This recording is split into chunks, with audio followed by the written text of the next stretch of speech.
Hey guys, welcome back to Pixel Rich Games! In this episode, we're gonna talk about the latest updates of Hyrule Warriors Age of Calamity.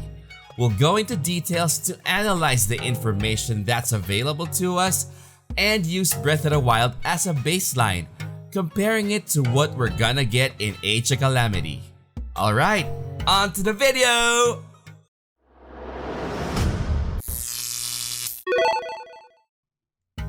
So Nintendo recently released 3 videos.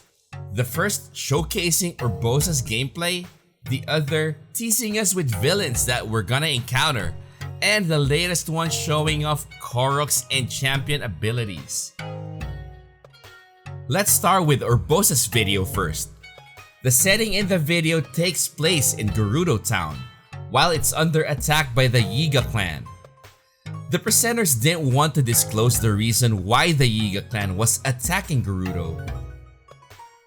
This may have something to do with the second most recent teaser that was released, where there was a Gerudo traitor with a very mysterious identity. How do we know that this person is Gerudo, or at least a traitor or infiltrator? He's actually rocking the Gerudo emblem at the back of his robe. The teaser video also showed that this mysterious villain worked with Koga, the leader of the Yiga clan. And we know that Koga had in his possession the Thunder Helm in Breath of the Wild. Maybe the attack was an attempt to get the Thunder Helm to somehow use it to resurrect Ganon. Well, we'll have to wait another month before we can confirm. As for the mysterious new villain, many guess and hope that this is Ganondorf, but I guess otherwise since the timeline doesn't match. Basing this from Impa's story in Breath of the Wild, Calamity Ganon's legend started 10,000 years before Breath of the Wild, and Age of Calamity only happened 100 years back. I'm guessing that this character's Grirahim. Grirahim's a sword spirit, and his main goal is to capture Zelda and use her spirit to resurrect his master named BEAUZ, who is also Ganon. Another reason I have is Grirahim also appeared in Hyrule Warriors. One thing's for sure, the suspense and mystery around this new villain is definitely helping build hype for Age of Calamity. Enough of my guesses and on to what I see in the game. Going back to Urbosa's gameplay, we also see Link and Zelda in her party. Right when I saw this, 2 bells ring in my head. First, Link was able to go to Gerudo Town without wearing his disguise. Second, Zelda's playable. You can also see on this shot that the left directional buttons are used to switch characters. We can also see right below Urbosa's stamina bar, there's a thunder meter, similar to the runes that Impa has. This thunder meter can gain up to 4 charges and can be charged using the ZR button. Urbosa can use these charges to unleash a special lightning move. In my last Age of Calamity video, I showcased the rune abilities of Link, Impa, and Daruk. If you want to see that, I'll leave a link in the description. In the Urbosa video, it has been confirmed that all characters will have stasis, magnesis, bombs, and cryonis with different implementations. This is Urbosa's stasis. She casts a regular stasis and then proceeds to spin in place, hitting enemies with her weapon. As for her bomb rune, she throws a bomb in front of her and damages nearby enemies while launching herself up, which sets her up for more amazing combos. Unfortunately, we did not see this in her gameplay video. As much as I would like to include Urbosa's version of magnesis and cryonis, I did not find any instance of both in the video. But I did find her weak point attack and her ult. Her weak point attack slashes the mini-boss consecutively from 3 angles, and then she snaps her fingers to cast a lightning attack. What's so good about this is she is able to absorb the lightning around her to insta-charge her lightning meter full. Her ult that consumes her full stamina bar summons a huge lightning storm that covers a wide area. I'm guessing that there's a grander version of this, like Impas, that consumes both full stamina and full lightning bars. Now it's time to move on to Zelda's gameplay. I have a bit of a disclaimer before we proceed. Watching Zelda's attacks is a bit confusing as her basic attacks are all rune based. Yes, she does not wield any weapon and relies solely on her Sheikah Slate. Her stasis is very similar to Link's in Breath of the Wild, but it's AoE. I find Zelda's animations amusing to watch because she uses her Sheikah Slate like a cell phone that she keeps pressing. Here, you can see her using her Bomb Rune ability, which to me isn't so cool looking, but I do think it's super strong and can plow through a ton of enemies. Again, I did not see Zelda use Magnesis and Cryonis, but I did see her ult, which is really unique and unexpected. This is the first time that I'm seeing the camera rune being used in Age of Calamity, and it's for an attack. Loving it! That's all I have for Urbosa and Zelda, but along with this Gerudo tour, we also see two very familiar races that were also present in Breath of the Wild. We now know that we still have Koroks in the game and they still reward us with Korok seeds when we find them. Question is, will it be the same in Breath of the Wild where Hestu collects the seeds for his Maracas and will in turn expand our inventory? We also see Molduga lingering in the Gerudo deserts. I'm curious to how Age of Calamity will motivate players to hunt Molduga. It's mainly to upgrade armor in Breath of the Wild for me. On the latest clip, we also see the stasis animation of Revali. It's very similar to Urbosa's, but instead of spinning, Revali fires a rain of arrows after casting stasis. Before we proceed to the next part of this video, I also want to mention that it has been confirmed in a stream that Link was originally from Hateno Village. And for those of us who played Breath of the Wild, we were actually scammed by Bolson. He sold us the house that we already owned in the first place. Now it's time to talk about the interface. As we see in this clip, the map is 100% revealed right off the bat. Unlike Breath of the Wild, you won't need to unlock the towers. Towers, as described by one of the speakers, act more as a starting point to teleport from when starting a mission in that zone.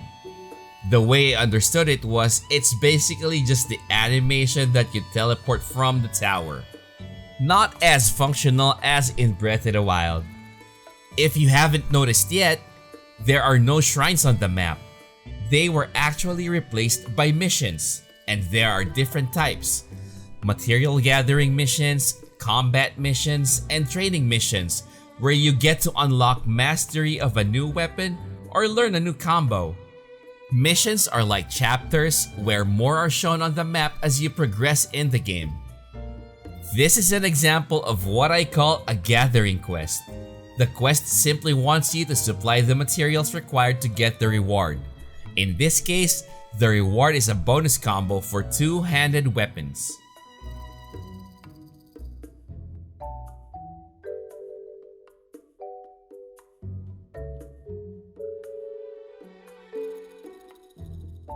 What we see a lot in gameplay videos are combat quests, where we are asked to defeat certain enemies to clear the stage.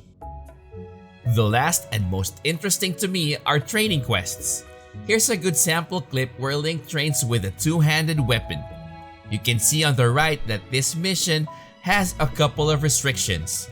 First is restricted allies, meaning Link has to do this on his own. And second is, Link can only equip a two-handed weapon. I also think that this is so well designed that Link trains two-handed weapon combat with Daruk. Small details like this is a huge part of what makes the Zelda series so amazing. Here's another very interesting panel that shows more details about characters. The first and last sub-panels I'd say are pretty standard, but the one in the middle is what gets my attention. This shows the weapon that you have equipped, and as we can see here, equipment also has levels. This panel confirms that equipment in Age of Calamity are unbreakable. From this panel, we can also go in there to change equipment. Here is another very interesting panel which shows us a lot of details that aren't in Breath of the Wild. If you look closely, you can see that weapons have different attributes in addition to their attack power. Let's take the Iron Sledgehammer as an example.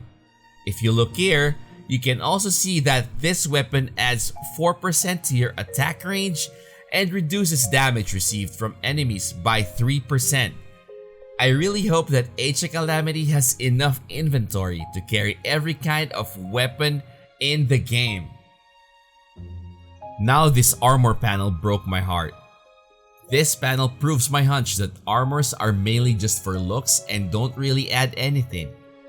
Basically, you can explore the whole map with just boxers on and it wouldn't really make a difference. Another sad implication that this has is we may not be able to see any of the Great Fairies. Now going into the training mission itself, you can immediately see the attack patterns change depending on the weapon equipped. I've only seen this true for Link. I'm really curious to see if we can equip a sword and a shield on Daruk or Revali. I highly doubt it, but that would be interesting. Here's a side-by-side comparison of Link's ult using a sledgehammer and a one-handed sword. Here are the weak point attacks side by side.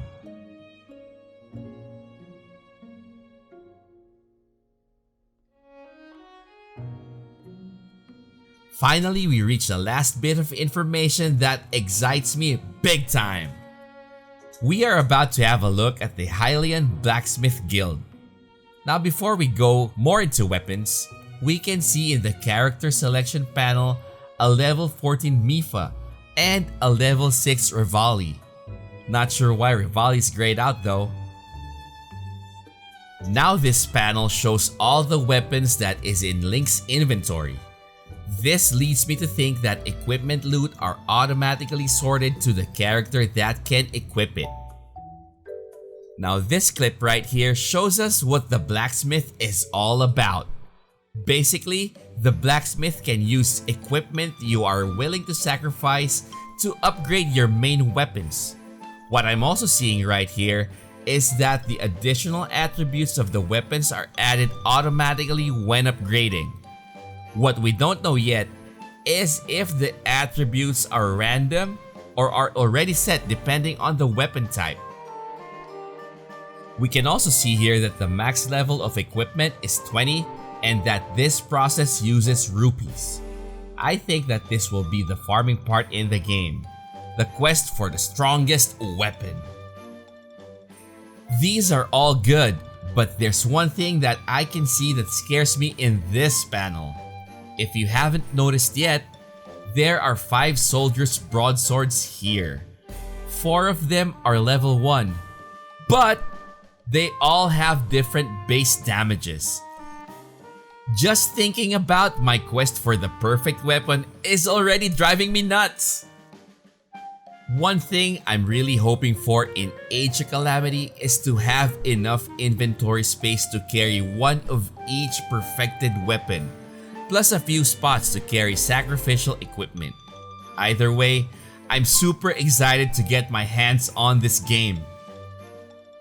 I hope y'all enjoyed this episode. Age of Calamity is coming out November 20, 2020.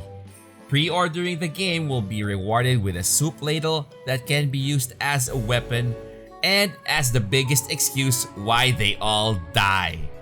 In any case, thank you for watching this video, and don't forget to support the channel by subscribing and leaving a like. And as usual, stay safe and God bless us all.